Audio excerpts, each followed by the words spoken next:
बिस्मिल्लाहिर्रहमानिर्रहीम। अस्सलाम वालेकुम बेटे, उम्मीद करता हूँ आप सब खुश होंगे और खैर आफियत से होंगे। आज का जो हमारा काम है, आज हमने फ़िज़िक्स ऑफ सॉलिड्स जो कि आपका चैप्टर 17 है, आज हमने इसको डिस्कस करना है चैप्टर 17 को, कि इसमें क्या मेन चीज़ें हैं या क्या क्या वेरिएशंस हैं। फ़िज़िक्स ऑफ सॉलिड्स में सबसे पहले वो सॉलिड की टाइप्स की बात करता है। Types of solid, types of solid में देखें, फर्स्ट आपके पास है जिसको आप कहते हैं क्रिस्टलाइन सॉलिड्स।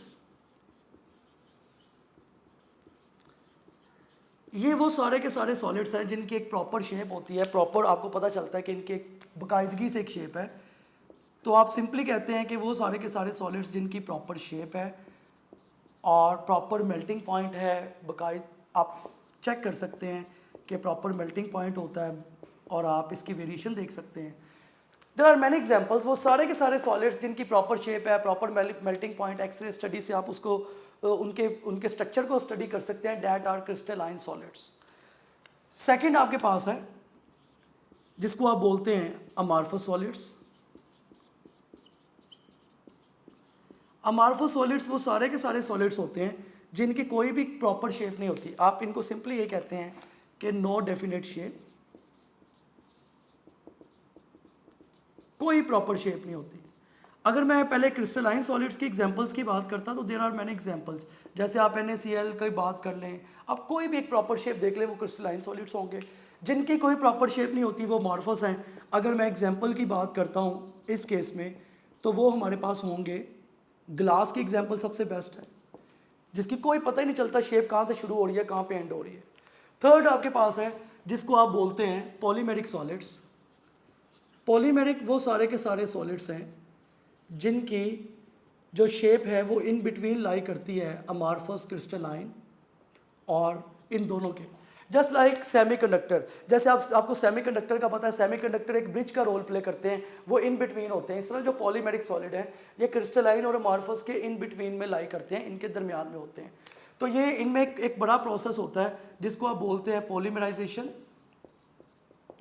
इनमें पॉलीमराइजेशन का प्रोसेस होता है कि छोटे छोटे पॉलीमर्स मिलकर एक बड़ा पॉलीमर बनाते हैं जिसको आप पॉलीमराइजेशन बोलते हैं। देयर आर मैनी एग्जाम्पल, जितने आप प्लास्टिक की एग्जाम्पल लेते हैं, ठीक है, प्लास्टिक सारे का सारा जो है वो पॉलीमर सॉलिड की एग्जाम्पल, और चाइना में इसकी इंडस्ट्री सबसे ज़्यादा कामयाब। ये तो एक डेफिनेशन थी जिनसे मैंने इस चैप्टर को सिंपल वर्ड्स में स्टार्ट किया। नेक्स्ट अब मेनली स्टार्ट करते हैं इसकी चीज़ें। Number 1 is stress. स्ट्रेस आपके पास क्या होता है या स्ट्रेस का क्या कॉन्सेप्ट है। देखिए इस यहाँ से ये चैप्टर मेनली स्टार्ट हो रहा है और इसमें बहुत से फार्मूलाज हैं। स्ट्रेस को आप सिंपली कहते हैं कि जो भी आपके पास फोर्स पर यूनिट एरिया की रेशो है, दैट इज स्ट्रेस। अगर वो फोर्स पर यूनिट एरिया की रेशो ज़्यादा होगी तो स्ट्रेस ज़्यादा होगा, अगर ये रेशो कम होगी तो स्ट्रेस कम होगा। आप स्ट्रेस के फार्मूला को ऐसे भी लिख सकते हैं कि फोर्स की जगह आप लिखेंगे mg, अगर एरिया ऑफ वायर्ड की बात कर रहे हैं तो πr²। आप इस तरह से भी लिख सकते हैं इस फार्मूला को। एफ की जगह मैंने mg लिख दिया और एरिया की जगह मैंने πr² लिख दिया। उसके बाद यहाँ से आप चेक कर सकते हैं कि stress is inversely proportional to r²। अगर मैं कभी भी इसकी जो है वो इसके साथ वेरिएशन बनाऊंगा तो इस तरह से आएगी, stress 1 over stress 2 is equal to r² over r1²। ये स्ट्रेस की वेरिएशन है जो मैंने यहाँ पे डिस्कस की। किसी भी तरह का आपको MCQ आ जाए, जस्ट इस फार्मूला में आप वैल्यूज लगा दें तो आपके पास आंसर आता जाएगा। उसके बाद देखें, अगर मैं स्ट्रेस की टाइप्स की बात करता हूँ तो आपको पता 3 तरह की है। नंबर 1 जिसको आप बोलते हैं लॉन्गिट्यूडनल स्ट्रेस, नंबर 2 जिसको आप बोलते हैं शियर स्ट्रेस, वॉल्यूमेट्रिक स्ट्रेस, और नंबर 3 आपके पास होता है जिसको आप बोलते हैं शियर स्ट्रेस, जो कि शेप को डील करता है, शियर स्ट्रेस। देखिए ये तीनों आपके, ये बड़ी सिंपल सी चीज़ें हैं, ये डेफिनेशंस तो सब बच्चों को ही आती होती हैं कि लॉन्गिट्यूडनल ऐसा स्ट्रेस है जो कि लेंथ को चेंज करता है। अब लेंथ में भी 2 कैटेगरी हैं, लेंथ ज़्यादा हो सकती है, कम होती है। एक को आप कंप्रेशनल कहते हैं, एक के लिए आप लॉन्गिट्यूडनल कहते हैं। तो जनरली कहने एक ऐसा स्ट्रेस जो कि लेंथ को डील करेगा, दैट इज़ लॉन्गिट्यूडनल स्ट्रेस। एक ऐसा स्ट्रेस जो कि वॉल्यूम को डील करता है, उसको आप वॉल्यूमेट्रिक स्ट्रेस बोलते हैं। और एक ऐसा स्ट्रेस जो कि शेप को डील करता है, उसको आप शियर स्ट्रेस कहते हैं, जो शेप को डील कर रहा हो। ये 3 तरह की कैटेगरीज हैं हमारे पास स्ट्रेस की। नेक्स्ट है हमारे पास जिसको आप बोलते हैं डेट इज स्ट्रेन। स्ट्रेन क्या होता है या स्ट्रेन का क्या कॉन्सेप्ट है? स्ट्रेन आप सिंपली ये कहते हैं कि किसी भी चीज़ की अगर मैं स्ट्रेन का फार्मूला लिखता हूँ तो आप ऐसे लिख सकते हैं कि change in dimension over original dimension. किसी भी चीज़ की डिमेंशन के चेंज को आप उसकी ओरिजिनल डिमेंशन पे डिवाइड कर दें, वो स्ट्रेन होगा। स्ट्रेन को आप, अगर मैं पहले इसकी कैटेगरी की बात करता हूँ लॉन्गिट्यूडनल स्ट्रेन, तो लॉन्गिट्यूडनल में आपने सिंपली ऐसे लिखना है डेल्टा एल ओवर एल, ये longitudinal strain, change in length over original length. Second आपके पास है जिसको आप बोलते हैं वॉल्यूमेट्रिक स्ट्रेन। वॉल्यूमेट्रिक को आप इस तरह से लिखेंगे, ये आपके पास होगा डेल्टा वी ओवर वी। और थर्ड आपके पास है शेयर स्ट्रेन। शेयर स्ट्रेन जो कि लॉजिकली शेप टेंजेंट थीटा के इक्वल होता है और आपने इसको प्रूफ भी बुक में किया हुआ है। ये शेप को डील करता है, आप इसको टेंजेंट थीटा भी लिख सकते हैं, डेल्टा ए ओवर ए या टेंजेंट थीटा। ये वो चीज़ें हैं जो आपको स्ट्रेस और स्ट्रेन की सिंपलेस्ट फॉर्म में पता थी। नेक्स्ट है हमारे पास इसमें कि यंग्स मॉडुलस क्या होता है या यंग्स मॉडुलस का क्या कॉन्सेप्ट है। अब हम उसको ज़रा डिस्कस कर लें कि यंग्स मॉडुलस क्या होगा। यंग्स मॉडुलस में यंग्स मॉडुलस क्या है या यंग्स मॉडुलस का क्या कॉन्सेप्ट है। यंग्स मॉडुलस को देखिए आप वाई से रिप्रेजेंट करते हैं। आप सिंपली ये कहते हैं कि यंग्स मॉडुलस आपके पास इक्वल होता है स्ट्रेस डिवाइडेड बाय स्ट्रेन। ये यंग्स मॉडुलस का फार्मूला।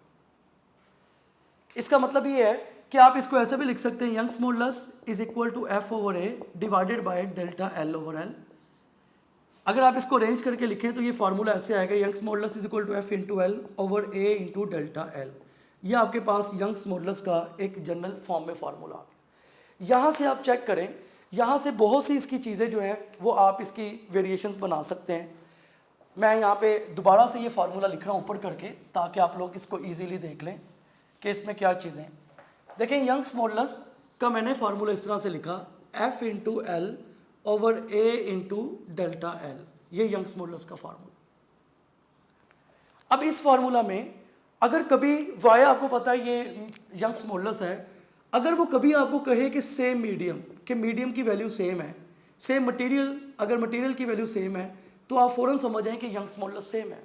कभी भी ऐसा हो कि वो के मटेरियल सेम है तो आप समझ जाओ कि यंग्स मॉडुलस की वैल्यू सेम है। और वो कभी कहता है कि फोर्स की वैल्यू सेम है सपोज, और एक्सटेंशन निकालें। एक्सटेंशन कैसे निकालूंगा? देखिए, डेल्टा एल को मैं इधर ले आऊँगा, ये आएगा delta L is equal to L over A. ये एक्सटेंशन का फार्मूला आ गया। ये फार्मूला आपने तब यूज़ करना है जब भी वो आपको कहेगा कि यंग्स मॉडुलस सेम है और फोर्स भी सेम है। अगर यंग्स मॉडुलस सेम वो डायरेक्ट नहीं भी कहता, वो आपको बताएगा कि मटेरियल सेम है। अगर मटेरियल सेम है तो यंग्स मॉडुलस भी सेम हो गया, फोर्स भी सेम हो गई। ये फार्मूला आपके पास बच गया। यहाँ पे आप इसको ऐसे लिख सकते हैं कि delta L one over delta L two is equal to L one over L two multiply by A two over A one. ये आपके पास एक्सटेंशन को फाइंड आउट करने का फार्मूला आ गया। इसी तरह से अगर आप इसको फर्दर थोड़ा सा चेंज करके लिखें तो आप इस तरह से भी इसको लिख सकते हैं। ये आपके पास वैल्यू इस तरह से आएगी। देखें, आप इसको ऐसे भी लिख सकते हैं कि delta L one over delta L two is equal to L one over L two multiply by pi R two square over pi R one square. देखो, फार्मूला एक ही है, इसको मैंने कितना चेंज कर दिया। जब आप इसको इस फॉर्मेट पे लिखोगे ये आपके पास आ जाएगा delta L one over delta L two is equal to L one over L two multiply by R two square over R one square. ये आपके पास इसका फार्मूला आ जाएगा। इस तरह के भी क्वेश्चंस आते हैं जो आपने सॉल्व करने होते हैं या उसमें वैल्यूज लगानी होती हैं। अब देखो, कभी भी कोई आपको ऐसे एमसीक्यू दिया जाए, जैसे मैं यहाँ पे एक सिंपली एमसीक्यू डिस्कस करता हूँ। मैं कहता हूँ कि आपके पास वो कह रहा है कि सेम मटेरियल है, वो आपको ये भी बता रहा है कि मटेरियल सेम है, वो आपको ये भी बता रहा है कि फोर्स सेम है, सेम फोर्स, वो ये दोनों चीज़ें बता रहा है कि दोनों पैरामीटर्स आपके पास सेम है, मटेरियल भी सेम है, फोर्स भी सेम है। और वो आपको ये कहता है इस केस में कि जो रेडियस की रेशो है R1 ओवर R2 वो है 1:2। रेडियस की रेशो भी आपको गिवन है और आपके पास लेंथ की रेशो L1 ओवर L2 की वैल्यू आपके पास 4:1 है। और वो कहता है एक्सटेंशन की रेशो निकालें, delta L1 over delta L2 की रेशो आप फाइंड आउट करें।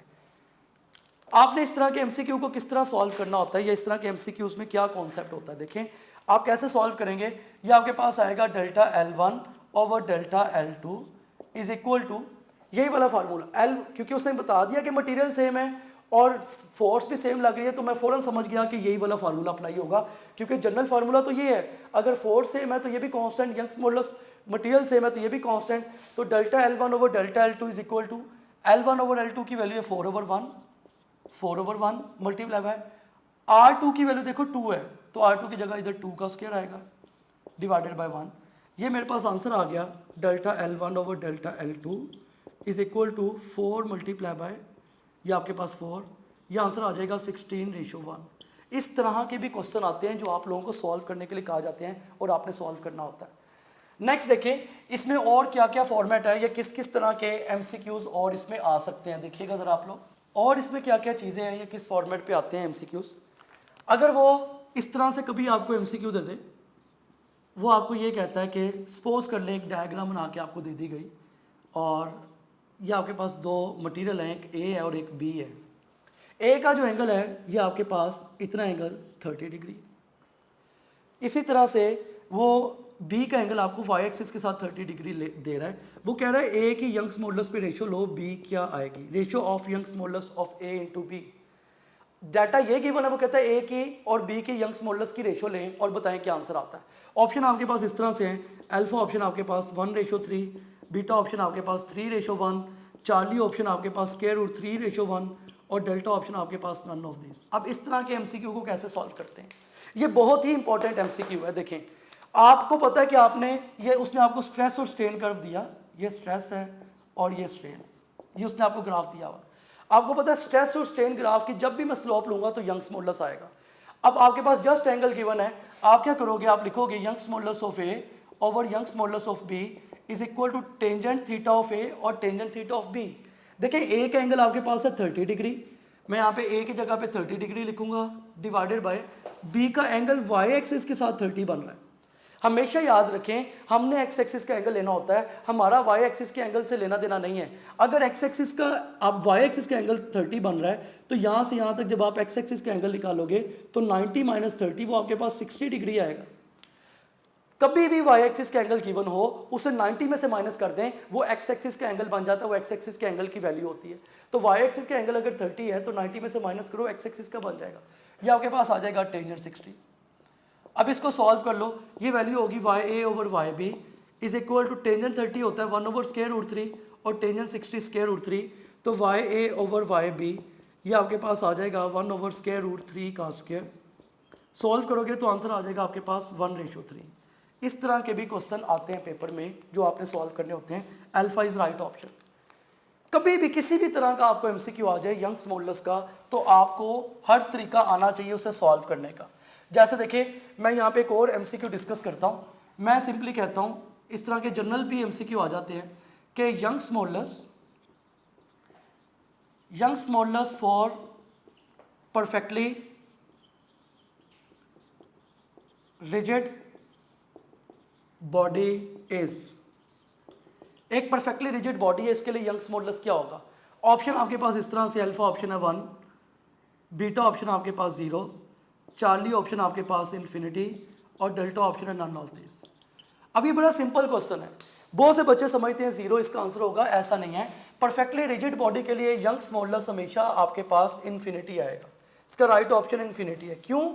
क्योंकि देखो यंग्स मॉडुलस का फार्मूला है स्ट्रेस ओवर स्ट्रेन, जब भी आप स्ट्रेस को स्ट्रेन पे डिवाइड कर देते हैं आपके पास यंग्स मॉडुलस आ जाता है।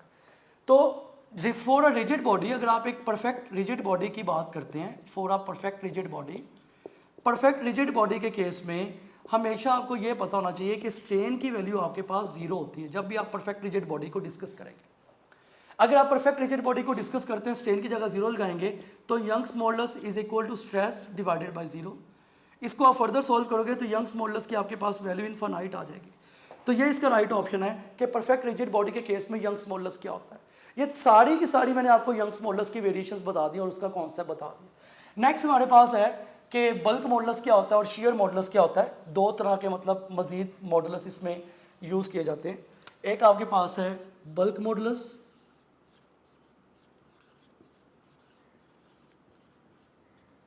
बल्क मॉडुलस क्या होता है? आप सिंपल सी बात है कि अगर मैं बल्क मॉडुलस की बात करता हूँ, इसको आप के से रिप्रेजेंट करते हैं, इसका फार्मूला होगा F over A divided by delta V over V. आप इसको ऐसे लिख सकते हैं K is equal to F into V over A multiply by delta V. Means कि अगर वॉल्यूमेट्रिक स्ट्रेस को आप वॉल्यूमेट्रिक स्ट्रेन पर डिवाइड करेंगे, दैट इज बल्क मॉडुलस। अगर मैं इसका एक एमसीक्यू डिस्कस करता हूँ, मैं कहता हूँ कि आप ये बताएं कि reciprocal of bulk modulus is, कि अगर बल्क मॉडुलस का आप रेसिप्रोकल लें तो आपके पास क्या आएगा? बहुत से बच्चे जो हैं वो डिफरेंट आंसर सोच रहे होंगे। ये आप हमेशा ये याद रखें कि जब भी आप बल्क मॉडुलस का रेसिप्रोकल लेते हैं तो इसका जो आंसर आपके पास, उसको आप बोलते हैं compressibility. Compressibility is inversely proportional to bulk modulus. जो भी बल्क मॉडुलस होगा उसका इन्वर्स कंप्रेसिबिलिटी होता है। आप ऐसे कह सकते हैं कि bulk modulus is inversely proportional to compressibility.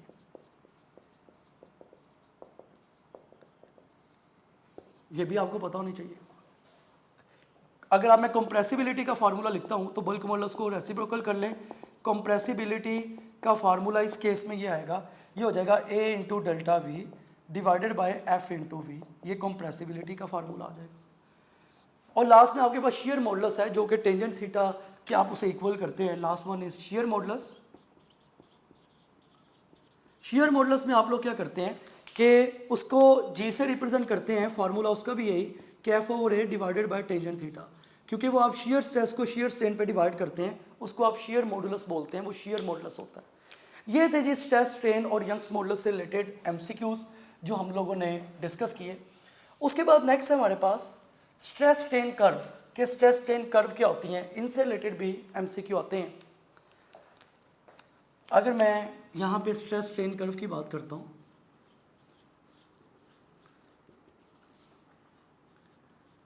Stress strain curve, हम सिंपली ये कहते हैं कि आप ये ग्राफ बना लें, वाई एक्सिस पे आपके पास स्ट्रेस और एक्स एक्सिस पे आपके पास स्ट्रेन। कई तरह के कर्व जो है वो बुक में उसने शो किए हैं, जिस तरह वो बुक में इस तरह से कर्व उसने बनाई हुई है। कई तरह के कर्व्स हैं।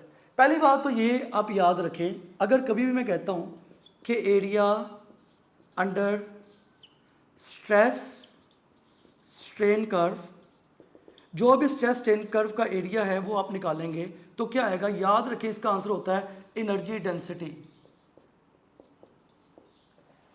कभी भी आपके पास स्ट्रेस स्ट्रेन ग्राफ है, स्ट्रेस स्ट्रेन ग्राफ का आप एरिया निकालते हैं तो हमेशा आपके पास एनर्जी डेंसिटी आती है।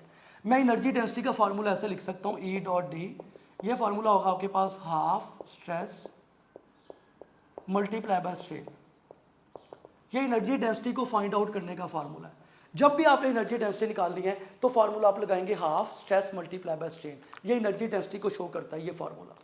अब इसके कई तरह के फार्मूलाज हैं जो बुक में जो पॉइंट्स लिखे हुए हैं, जैसे वो ए पॉइंट कह लें, इसको आप बी पॉइंट कह लें, ये सी पॉइंट कह लें और यहाँ पे ये डी पॉइंट। वो यहाँ पे ए पॉइंट को वो बुक में कहता है प्रोपोर्शनल लिमिट, कि ए पॉइंट तक स्ट्रेस और स्ट्रेन जो है वो एक दूसरे के डायरेक्टली प्रोपोर्शनल है, तो ए पॉइंट जो है वो प्रोपोर्शनल लिमिट को रिप्रेजेंट कर रहा है। इसी तरह अगर मैं बी पॉइंट की बात करता हूँ, बी पॉइंट को वो कह रहा है यील्ड पॉइंट, कि बी पॉइंट एक ऐसा पॉइंट है जहाँ पे स्ट्रेस, अब ये एक ऐसा पॉइंट है जहाँ पे स्ट्रेस की वैल्यू कम से कम होती है और स्ट्रेन ज़्यादा से ज़्यादा होता है। ए पॉइंट तक स्ट्रेस और स्ट्रेन डायरेक्टली प्रोपोर्शनल है, जिसको आप यंग्स मॉडुलस कहते हैं। बी पॉइंट को आप यील्ड पॉइंट इसलिए कहते हैं कि यहाँ पे अब आप स्ट्रेस कम से कम लगाते हैं लेकिन स्ट्रेन ज़्यादा से ज़्यादा आ रहा होता है। जो थर्ड पॉइंट है सी पॉइंट, सी पॉइंट को आप बोलते हैं यूटीएस, अल्टीमेट टेंसाइल स्ट्रेस। यहाँ पे बॉडी ब्रेक हो गई होती है, स्प्लिट हो जाती है। बॉडी जब भी प्रोपोर्शनल लिमिट से आगे जाती है तो बॉडी दोबारा कम बैक चेंज हुए बगैर, डिफॉर्म हुए बगैर नहीं करती, ये मतलब है इसका। और जो डी पॉइंट है, डी पॉइंट को आप बोलते हैं फ्रैक्चर स्ट्रेस। फ्रैक्चर स्ट्रेस का मतलब यह है कि अब इसमें बॉडी बिल्कुल ब्रेक हो गई। तो प्रोपोर्शनल लिमिट तक स्ट्रेस और strain directly proportional, B point पे जाओगे यील्ड पॉइंट होगा, यहाँ पे स्ट्रेस कम से कम है, स्ट्रेन ज़्यादा से ज़्यादा है। सी पॉइंट को आप यूटीएस कह रहे हैं और डी पॉइंट को आप फ्रैक्चर स्ट्रेस बोल रहे हैं कि ये आपके पास फ्रैक्चर स्ट्रेस है इस पॉइंट के ऊपर। अब इससे रिलेटेड जो मैंने एनर्जी डेंसिटी का फार्मूला लिखा, अगर उससे रिलेटेड मैं एमसीक्यूज डिस्कस करता हूँ तो वो आपके पास क्या क्या होंगे देखें। एनर्जी डेंसिटी का फार्मूला जो हमने लिखा हुआ है वो है जी half into stress multiply by strain. ये एनर्जी डेंसिटी का फार्मूला है जो मैंने आप बच्चों को पढ़ाया या मैंने जो बताया कि ये एनर्जी डेंसिटी का फार्मूला जो आप यूज़ करते हैं। अब देखो इस फार्मूला को आप कई तरह से चेंज कर सकते हो। मैं इससे रिलेटेड एक एमसीक्यू बनाता हूँ। मैं कहता हूँ कि सपोज कर लो वो हमें ये कह रहा है कि यंग्स मॉडुलस, आपके पास एक एमसीक्यू है, यंग्स मॉडुलस आपके पास ई के इक्वल है और स्ट्रेस की वैल्यू आपके पास एक्स है। ये आपको डाटा गिवन है कि वो कहता है यंग्स मॉडुलस ई है और स्ट्रेस की वैल्यू आपके पास एक्स है। आप इसकी एनर्जी डेंसिटी निकालें। एनर्जी डेंसिटी क्या होगी या एनर्जी डेंसिटी कैसे आएगी। डिफरेंट ऑप्शंस, आप ऑप्शंस खुद ही लिख लें और डिफरेंट टाइप्स के उसके ऑप्शंस बना लें। सॉल्व किस तरह से करना है इस तरह के क्वेश्चन को देखें। इस तरह के क्वेश्चन को आपने कैसे सॉल्व करना होता है, एनर्जी डेंसिटी कैसे निकालनी। मुझे इस बात का पता है कि एनर्जी डेंसिटी का जो फार्मूला है वो मेरे पास ये होता है half multiply by stress into strain. ये एनर्जी डेंसिटी का फार्मूला। अब मुझे इस बात का पता है कि मेरे पास स्ट्रेस भी है, स्ट्रेन नहीं है। मैं पहला काम करूंगा स्ट्रेन निकालूंगा। मैं स्ट्रेन किस तरह से निकालूंगा, पहला काम मैंने जो स्ट्रेन के लिए यूज करना है, स्ट्रेन का फार्मूला होता है stress divided by Young's modulus. ये स्ट्रेन का फार्मूला है। पहले मैंने स्ट्रेन निकाल लिया, मैं यहाँ पे स्ट्रेन निकालता हूँ। तो स्ट्रेस की वैल्यू है मेरे पास x और यंग्स मॉडुलस है मेरे पास y। जो ऊपर इक्वेशन है इसको आप 1 बना लें, इसको आप 2 बना लें। देखिए एनर्जी डेंसिटी के लिए मुझे स्ट्रेस भी चाहिए था और स्ट्रेन भी चाहिए था। अब मेरे पास स्ट्रेन की वैल्यू आ गई, मैं जस्ट इक्वेशन 2 को इक्वेशन 1 में सब्स्टिट्यूट कर दूंगा। जब मैं इक्वेशन 2 को इक्वेशन 1 में लगाऊंगा तो मेरे पास उस केस में क्या वैल्यूज होंगी। अगर मैं 2 को 1 में सब्स्टिट्यूट करता हूँ तो इस केस में देखिएगा आप लोग, ये वैल्यू आ जाएगी energy density is equal to half multiply by stress की वैल्यू है मेरे पास x जो कि गिवन है मुझे, और स्ट्रेन की वैल्यू मेरे पास x ओवर y। मैं इसे सॉल्व करूंगा तो एनर्जी डेंसिटी का एक्सप्रेशन आ जाएगा मेरे पास x स्क्वायर ओवर 2y। इस तरह के क्वेश्चन भी आते हैं पेपर में सॉल्व करने के लिए कि आपको वैसे एमसीक्यू दे देता है, कोई उसका डाटा होता है और आपने उसे सॉल्व करना होता है, उससे रिलेटेड आंसर बताना होता है। अब आते हैं हम सबसे मेन टॉपिक की तरफ जो कि है जी आपके पास energy stored in deform material. कि energy stored in deform material क्या होता है या उसका क्या कॉन्सेप्ट है। Energy stored in deformed material. देखिए energy stored in deform material में क्या चीज़ें हैं या energy stored in deform material में क्या है। Energy stored in deform material में टीचर्स आपको एक ग्राफ पढ़ाते थे, अगर आपको याद होगा। इस ग्राफ में y एक्सिस के लॉन्ग वो फोर्स रखते थे और x एक्सिस के लॉन्ग वो एक्सटेंशन रखते थे। ये आपके पास एक ग्राफ होता था। टीचर्स आपको इस तरह से बताते थे कि ये इसका ग्राफ है। टीचर्स क्या करते थे, छोटे छोटे इंटरवल्स में डिवाइड कर लेते थे। ये आपको x1 कहते थे, इसको x2 कह लें, इसको x3 कह लें, इसको x4 कह लें। इसी तरह फोर्स के पीसेस कर लेते थे। यहाँ पे f1, फिर इस तरह f2, फिर इस तरह f3, फोर्स के पीसेस करते थे। टीचर्स आपको ये बताते थे कि जितना भी आप इसका एरिया फाइंड आउट करते हैं फोर्स और एक्सटेंशन ग्राफ का, जो भी आप फोर्स एक्सटेंशन ग्राफ लेते हैं, जितना भी इसका एरिया होता है हर पॉइंट के ऊपर आप लेना। कंक्लूजन सुने इस टॉपिक का क्या था। टीचर आपको ये कहते थे कि कभी भी area under force extension graph अगर आएगा, इसका आप एरिया लोगे तो हमेशा वर्क डन आएगा। इस चीज़ का हमेशा ख्याल रखें कि 3 तरह के ग्राफ हैं फिजिक्स में, वो आप जब भी सॉल्व करेंगे उसका एरिया आपको वर्क डन देगा। वो फोर्स एक्सटेंशन ग्राफ का एरिया भी आपको वर्क डन प्रोवाइड करेगा। इसी तरह से area under FD graph, force displacement graph का एरिया भी आपको वर्क डन प्रोवाइड करेगा। इसी तरह से प्रेशर और वॉल्यूम का एरिया भी, अगर मैं कहता हूं कि एरिया अंडर पीवी ग्राफ, जो प्रेशर और वॉल्यूम ग्राफ का एरिया है वो भी आपको क्या प्रोवाइड करेगा, वर्क डन।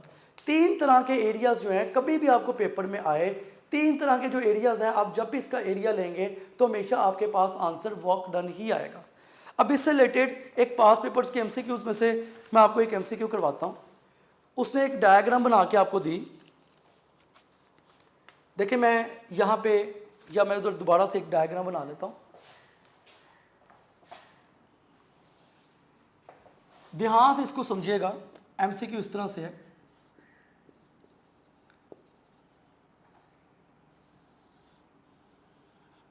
ये आपको एक डायग्राम गिवन है,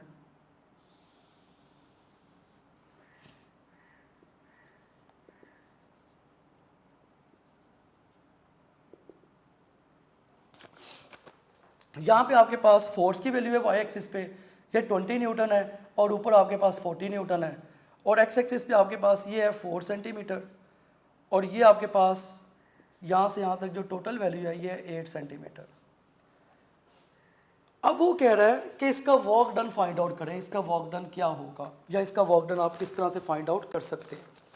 ऑप्शंस आपके पास क्या क्या हैं इस केस में, जो आपको ऑप्शंस गिवन है वो देखिएगा। अल्फा ऑप्शन है आपके पास 1.2, बीटा ऑप्शन आपके पास 1.6, चार्ली ऑप्शन आपके पास 1.8 और डेल्टा ऑप्शन आपके पास नन ऑफ दिस। ये एमसीक्यू आपके पास जो मैंने बोर्ड पे लिखा हुआ है, ये सारी वैल्यूज। अच्छा, इसमें लेंथ ना आपको सेंटीमीटर में गिवन है, इस चीज़ का ख्याल रखिएगा कि लेंथ सेंटीमीटर में। ये सारा डाटा आपको गिवन है, ये उसने आपको एक डायग्राम बना के दी और वो कह रहा है कि इसका वर्क फाइंड आउट करें। अब इस तरह के क्वेश्चन को आपने कैसे सॉल्व करना है, तरीका उसका ज़रा देख लें। आपको पता है कि फोर्स और एक्सटेंशन का ग्राफ है, और मैं पहले ही बता चुका हूँ कि फोर्स और एक्सटेंशन के ग्राफ का जब भी आप एरिया लेंगे तो आपके पास उसका एरिया आपको वर्क डन प्रोवाइड करेगा। पहला काम तो ये करें, यहाँ पे आप लिखें सॉल्व किस तरह से करेंगे कि आप पहले यहाँ पे ये बता दें कि area under F D graph, force extension graph का जो भी एरिया है ये वर्क डन प्रोवाइड करेगा आपको। पहला काम ये करें आप। अब देखो इसमें दो तरह के डायग्राम्स बन रही हैं, एक यहाँ पे ट्राइंगल बन रही है और ये वाला जो इसका हिस्सा है ये ट्रेपीजियम बन रही है, ऊपर वाली ट्रेपीजियम। ये इतना पार्ट ट्राइंगल और इतना पार्ट ट्रेपीजियम, यहाँ से मैं थोड़ा सा ऐसे करता हूँ ताकि आपको क्लियरली नजर आए। ये सारा पार्ट ट्रेपीजियम और ये सारा पार्ट ट्राइंगल। अब देखो यहाँ पे आपने वर्क निकालना है, वर्क का फार्मूला होगा, ट्राइंगल का फार्मूला होता है half base into height, plus trapezium का फार्मूला होता है half base into sum of two parallel sides. ये आपके लिए फार्मूला आपको पता होना चाहिए, ये आपके लिए नया होगा। बहुत से बच्चे जो है इंजीनियरिंग के उनको पहले ही कॉन्सेप्ट होता है इसका कि जो ट्रेपीजियम बन रही है उसका भी एरिया निकालो और जो ट्राइंगल बन रही है आप उसका एरिया भी निकालो। अब सॉल्व कैसे करोगे, work is equal to half, base की वैल्यू आपके पास कितनी है, यहाँ से लेके यहाँ तक बेस है 4 सेंटीमीटर, तो बेस की वैल्यू आएगी 4 divided by 100 multiply by height. Height की आपके पास वैल्यू जो है वो 20 न्यूटन है, आप यहाँ पे 20 लिखेंगे प्लस हाफ इनटू जो बेस है नेक्स्ट जो ट्रेपीजियम में, अगर टोटल 8 सेंटीमीटर है, ये 4 सेंटीमीटर है, तो ये जाहिर है ये भी कितनी होगी वैल्यू 4 सेंटीमीटर।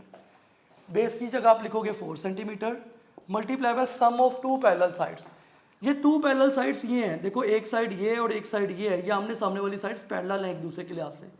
तो पहली साइड की वैल्यू है 20 न्यूटन, दूसरी साइड की वैल्यू आपके पास 40 न्यूटन, तो यहाँ पे आप लिखोगे 20 प्लस 40। सॉल्व इसे कर लो, ये आ जाएगा W इज इक्वल टू, ये 0 इससे कैंसिल आउट हो गया, 2 इससे कैंसिल आउट हो गया, 4 डिवाइडेड बाई 10.4 प्लस इसको भी 4 सेंटीमीटर को 4/100 लिखो आप, ये 2 2s आर 4, ये आपके पास बच गया, यहाँ पे 2 है, 2 डिवाइडेड 2 मल्टीप्लाई बाय 40 प्लस 20 आपके पास 60 होगा डिवाइडेड बाय 100, इसको इससे कैंसिल आउट कर दो, 12 डिवाइडेड बाय 10, ये आ गया W is equal to 0.4 plus 1.2, क्योंकि 12 डिवाइडेड बाय 10 आ गया, 1.2 में 0.4 ऐड करोगे 1.6 आ जाएगा आपके पास जॉल्स। तो राइट ऑप्शन जो आपके पास इस केस में वर्क आ रहा है वो बीटा ऑप्शन है 1.6 जॉल्स, क्योंकि यूनिट इसका जॉल है सबका। तो ये सबसे इंपॉर्टेंट एमसीक्यू था, इस तरह के क्वेश्चंस भी पेपर में आते हैं और पसंद किए जाते हैं, मतलब इस तरह का जो भी इस तरह के भी जो है वो आपको अच्छी तरह से कॉन्सेप्चुअली क्लियर होने चाहिए कि इस तरह के टॉपिक्स में क्या कॉन्सेप्ट होता है या किस तरह से आपने सॉल्व करना होता है। नेक्स्ट है हमारे पास जो थ्योरेटिकल इसमें रह गया है, बाकी तो तकरीबन मैक्सिमम इसमें चैप्टर इन्हीं इक्वेशंस में कवर हो गया। नेक्स्ट जो है वो है जी एनर्जी बैंड थ्योरी, कि एनर्जी बैंड थ्योरी क्या होती है या उसका क्या कॉन्सेप्ट है। एनर्जी बैंड थ्योरी में आपको उसकी कुछ चीज़ें पता होनी चाहिए बैंड्स वगैरह से रिलेटेड। एनर्जी बैंड थ्योरी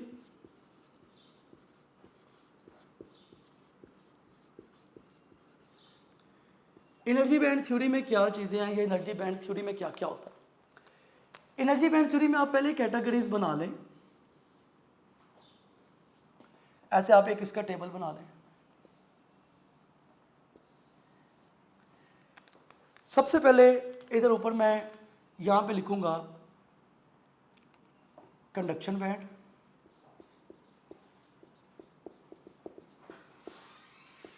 यहाँ पे मैं लिखता हूँ वैलेंस बैंड,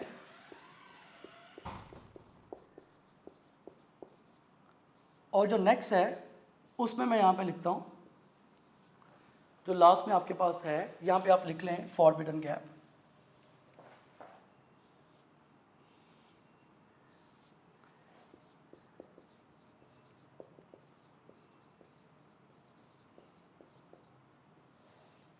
अब देखिए एनर्जी बैंड थ्योरी आपको बेसिकली तो ये वाहिद थ्योरी है जो बताती है कि कंडक्टर कंडक्टर्स क्यों हैं, इंसुलेटर्स इंसुलेटर्स क्यों हैं, सेमीकंडक्टर क्यों हैं। अगर एनर्जी बैंड थ्योरी ना होती तो शायद आप कभी भी डिस्टिंग्विश ही ना कर पाते, आपको पता ही ना होता कि कंडक्टर्स का एक्चुअल मतलब क्या है, इंसुलेटर्स के एक्चुअल मीनिंग क्या है, ये इंसुलेटर में करंट फ्लो क्यों नहीं करता। तो एनर्जी बैंड थ्योरी ने ये बताया था कि कंडक्टर्स क्यों कंडक्टर्स हैं, क्या वजह है कि कंडक्टर्स में से करंट फ्लो होता है, इंसुलेटर्स क्यों इंसुलेटर्स हैं, क्या वजह है कि इंसुलेटर्स में से करंट पास नहीं होता, क्या ऐसी रीजंस हैं। और जो सेमीकंडक्टर है, सेमीकंडक्टर को आप सेमीकंडक्टर क्यों कहते हैं, ये मतलब है एनर्जी बैंड थ्योरी का। तो एनर्जी बैंड थ्योरी में सबसे पहले हम यहाँ पे डिस्कस करेंगे कंडक्टर्स को, यहाँ पे हम डिस्कस करेंगे इंसुलेटर्स को, और यहाँ पे हम डिस्कस करेंगे सेमीकंडक्टर्स को। देखिए कंडक्टर्स क्या होते हैं या कंडक्टर्स का क्या रोल है। कंडक्टर्स आप ये कहते हैं जिसमें कंडक्शन और फॉरबिडन गैप, आप हमेशा कंडक्टर्स को कहते हैं कि इनमें फॉरबिडन और कंडक्शन बैंड आपस में ओवरलैप हुए होते हैं, मीन्स के साथ में जुड़े होते हैं। कंडक्शन बैंड इसमें हाफ फिल्ड होता है, कंडक्शन बैंड कभी भी कंप्लीटली फिल्ड नहीं हो सकता। उसकी वजह यह है कि कंडक्शन बैंड अगर कंप्लीटली फिल्ड होगा, अगर आप कभी भी कहेंगे कि कंडक्शन बैंड कंप्लीटली फिल्ड है, ये पॉसिबल ही नहीं है। क्यों? क्योंकि जैसे इलेक्ट्रॉन ने कंडक्शन बैंड में जाना, उसे मूव कर जाना, फिर कंडक्शन बैंड में जाना, मूव। कंडक्शन बैंड कभी कंप्लीटली फिल्ड नहीं हो सकता, याद रखना, कंडक्शन बैंड कंप्लीटली फिल्ड नहीं हो सकता। वैलेंस बैंड भी इसमें फिल्ड होता है और इसमें बहुत नैरो गैप होता है, या कह लो इसको आप सिंपली इस तरह से कह लो कि नो गैप, इसमें बल्कि गैप ही नहीं है, ना होने के बराबर है, नो गैप। ये आपके पास कंडक्टर हैं जो मैंने डिस्कस किया। दूसरे आपके पास है इंसुलेटर्स। इंसुलेटर में जो कंडक्शन बैंड है ये एम्प्टी होता है, ये फिल्ड होता है, वैलेंस बैंड फुली फिल्ड होता है, और लार्ज फॉरबिडन गैप होता है, लार्ज फॉरबिडन गैप। क्योंकि अगर आप, मैं भी इधर साइड पे डायग्राम्स भी इसकी बना के बताता हूँ। कंडक्टर्स के लिए, कंडक्टर्स की जब आप बात करते हैं, कंडक्टर्स में ये दो चीज़ें इस तरह से ओवरलैप हुई होती हैं, या आप कहते हैं कि दो बैंड इस तरह जुड़े हुए हैं, कि ये है, दूसरा इस तरह से, ये कंडक्शन बैंड, ये वैलेंस बैंड, देखें तकरीबन आपस में जुड़े हुए हैं, कोई फ़र्क नहीं। अगर आप बात करते हैं इंसुलेटर्स की, इंसुलेटर्स के केस में इनमें एक बड़ा गैप होता है। अगर आप इंसुलेटर्स की बात करेंगे तो इस तरह से होगा, यहाँ पे ये कंडक्शन बैंड है, ये वैलेंस बैंड है, एक बड़ा फॉरबिडन गैप होता है, एफ गैप, एक बड़ा फॉरबिडन गैप होता है। और थर्ड आपके पास है जिसको आप सेमीकंडक्टर्स कहते हैं। सेमीकंडक्टर्स के केस में अगर आप गैप की बात करेंगे तो सेमीकंडक्टर के केस में इस तरह से होता है, ये कंडक्शन बैंड, ये वैलेंस बैंड, मॉडरेट गैप होता है, बहुत ज़्यादा गैप नहीं है। सबसे ज़्यादा गैप इंसुलेटर्स में, ना होने के बराबर कंडक्टर्स में, और मॉडरेट गैप जो है वो सेमीकंडक्टर्स में होता है। तो सेमीकंडक्टर्स में आप ये कह लें कि कंडक्शन बैंड भी पार्शली फिल्ड है, पार्शली फिल्ड होगा, ये भी आपके पास पार्शली फिल्ड है, और फॉरबिडन गैप इसमें एवरेज सा होता है। एवरेज का मतलब ये है कि इंसुलेटर से काफ़ी कम होगा और कंडक्टर से डेफिनेटली काफ़ी ज़्यादा होगा। तो ये सारी की सारी चीज़ें भी आपको पता होनी चाहिए थी। ये कॉन्सेप्ट भी आपको एनर्जी बैंड थ्योरी का पता होना चाहिए कि किस किस फॉर्मेट पे एमसीक्यूज आते हैं या क्या क्या मेन चीज़ें हैं। याद रखना, ये जो कंडक्शन बैंड है ना, ये जो हम कंडक्शन बैंड लिख रहे हैं, ये कभी भी कंप्लीटली फिल्ड नहीं हो सकता। मैं यहाँ पे लिख रहा हूँ, never completely filled. Conduction band कभी भी कंप्लीटली फिल्ड नहीं हो सकता, ये पॉसिबल ही नहीं है कि कंडक्शन बैंड, वो बेशक कंडक्टर हो, कोई भी आप किसी को भी डिस्कस कर ले, कंडक्शन बैंड कंप्लीटली फिल्ड नहीं हो सकता क्योंकि उसे कंडक्ट करवाना है। और जो वैलेंस बैंड है, ये कभी भी आप वेलस बैंड को ये नहीं कह सकते कि ये सारे का सारा एम्प्टी है, कम्प्लीटली एम्प्टी। ये दो चीज़ें याद रखिए, ऐसा नहीं होता। कंडक्शन बैंड कभी पूरे का पूरा फिल नहीं हो सकता, और जो वेलस बैंड है ये कभी सारे का सारा एम्प्टी नहीं हो सकता। ये दो चीज़ें पॉसिबल नहीं है। ना तो कंडक्शन बैंड कम्प्लीटली फिल्ड होगा, क्योंकि इसका मतलब है कि अब तो करंट फ्लो ही नहीं कर रहा, क्योंकि वो कम्प्लीटली फिल्ड हो गया हुआ है।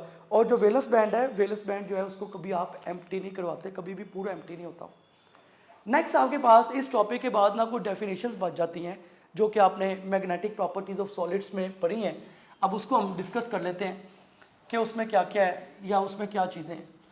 मैग्नेटिक प्रॉपर्टीज़ ऑफ सॉलिड्स में नेक्स्ट जो आपके पास वो है जी magnetic properties of solids.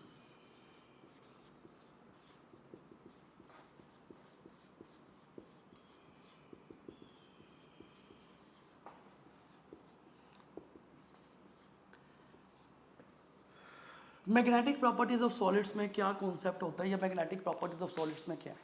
Magnetic properties of solid में जस्ट आपको इसके मेन पॉइंट बताता हूँ।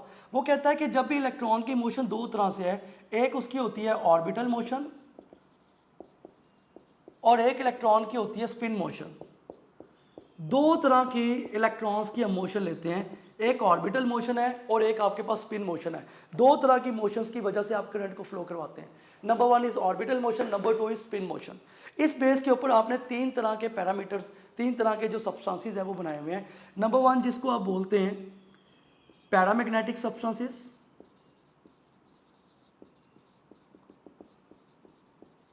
ये पैरामैग्नेटिक सब्सटेंसेस या पैरामैग्नेटिक सब्सटेंस क्या होते हैं।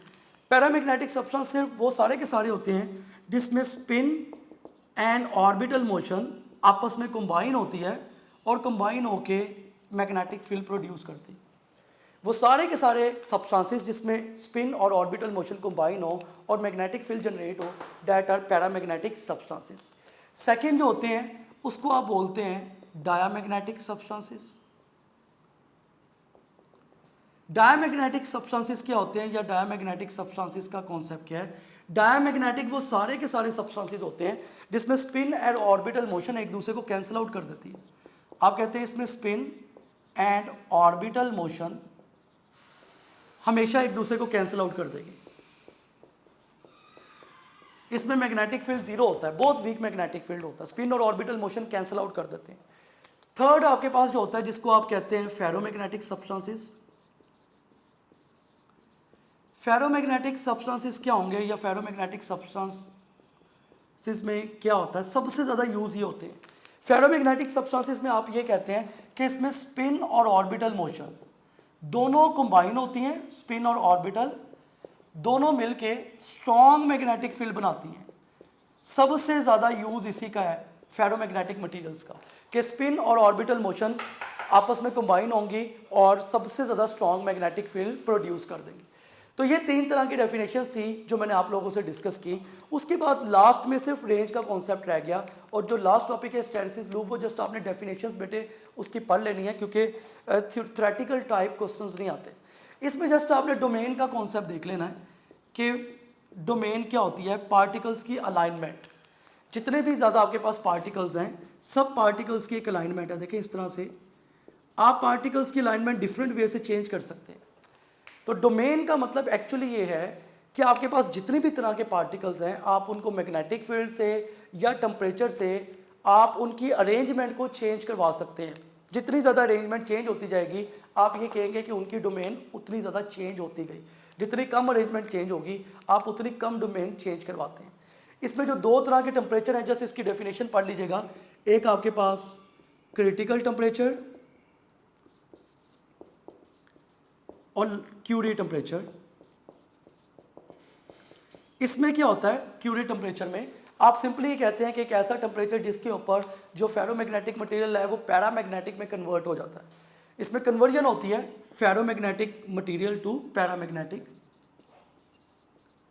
फेरोमैग्नेटिक जो है ये कन्वर्ट हो जाएगा पैरामैग्नेटिक में। तो वो टेम्परेचर जिसके ऊपर कन्वर्जेंस हो जाती है मटेरियल फेरोमैग्नेटिक जो है वो पैरामैग्नेटिक में कन्वर्ट हो जाते हैं, that is Curie temperature. Book में आयरन के लिए इसका एक स्पेसिफिक टेम्परेचर लिखा हुआ है कि आयरन का इतना टेम्परेचर होता है और इतने टेम्परेचर के ऊपर आयरन फेरोमैग्नेटिक होता है और इतने टेम्परेचर पे आयरन पैरामैग्नेटिक होता है। ये था बेटे आज का लेक्चर जो आज हम लोगों ने डिस्कस किया। और आज के लेक्चर में आप लोगों ने देखा कि मैक्सिमम जो चीज़ें थी वो ज़्यादा इक्वेशन से रिलेटेड थी। और याद रखें इसमें जितने भी आपको एमसीक्यूज आएंगे या जिस फॉर्मेट पे भी आपको पेपर में एमसीक्यू आते हैं इससे रिलेटेड, वो हमेशा इक्वेशंस वाले होते हैं। वो 99% इक्वेशन वाले इसमें एमसीक्यू आते हैं। जो थ्योरेटिकल हैं वो इसमें बहुत कम होते हैं, ना होने के बराबर होते हैं। तो ये कोशिश कीजिएगा जो आपको मैंने सारी चीज़ें बताई हैं इसको अच्छी तरह से पढ़ लीजिएगा और एमसीक्यूज़ की प्रैक्टिस कर लीजिएगा और इक्वेशन से रिलेटेड एमसीक्यू मैक्सिमम सॉल्व कीजिएगा। ये जो क्यूरी टेम्परेचर है क्रिटिकल जस्ट लास्ट में इनकी डेफिनेशंस को एक दफ़ा पढ़ लीजिएगा, इससे ज़्यादा ये इंपॉर्टेंट नहीं है। अपना ख्याल रखिएगा, खुश रहिएगा और प्रैक्टिस करते रहिएगा। इंशाल्लाह ताला नेक्स्ट लेक्चर में मुलाकात होगी। अल्लाह हाफिज़।